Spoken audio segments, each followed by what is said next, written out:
He was the longest-lived president in American history. I, Jimmy Carter, do solemnly swear. An outsider and an unknown, Jimmy Carter was an unlikely commander-in-chief. He was 10 years a Navy man and then 10 years a peanut farmer in Georgia. When he turned to politics, his prospects seemed limited, a liberal elected governor in the Deep South. The time for racial discrimination is over. But his prospects for national office improved when the Watergate scandal brought down President Nixon. Well, I'm not a crook. A criminal cover-up was exposed inside the White House, so an outsider is just what Americans were ready for. Soft-spoken, a religious man, seemingly sincere, Jimmy Carter was a clean break from Richard Nixon. We attest once again to the inner and spiritual strength of our nation. His stunning presidential achievement was the Camp David Accords, when Carter remarkably brokered peace between Israel and Egypt. And will assure Israel peace in the generations ahead.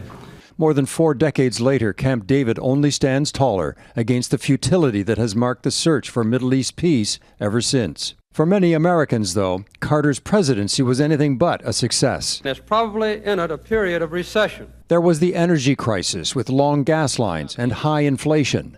Then the humiliation of Americans taken hostage in Iran. A military mission to free them failed miserably.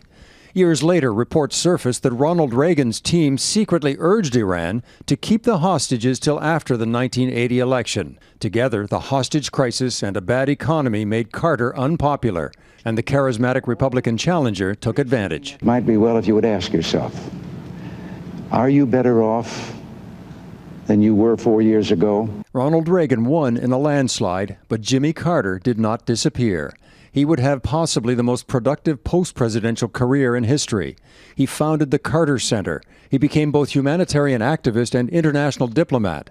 He worked with poor countries to end conflicts, helped eradicate disease such as guinea worm, and promoted fair elections and democracy around the globe. We are willing to take a chance that we might fail if we believe that the ultimate goal is worthwhile, worth our effort, and worth an investment in people who have been neglected by others. Jimmy Carter was devoted to old-fashioned values. Married for 77 years to Rosalind Carter, the steel magnolia was by his side from the beginning. Along came Jimmy Carter, and my life's been an adventure ever since. Jimmy and Rosalind Carter, partners who never stopped working as global humanitarians for the rest of their lives. It took time for appreciation of the former president to grow. More than 20 years after he left office, Carter was awarded the Nobel Prize for Peace. Jimmy Carter is certainly the best ex-president the country ever had. It is clear that global challenges must be met by an emphasis on peace, in harmony with others. At his core, Carter was a peacemaker, as president and for more than 40 years after. Born a month before the election of Calvin Coolidge in 1924, Jimmy Carter said he wanted to live long enough to cast his vote for president in 2024. And he did.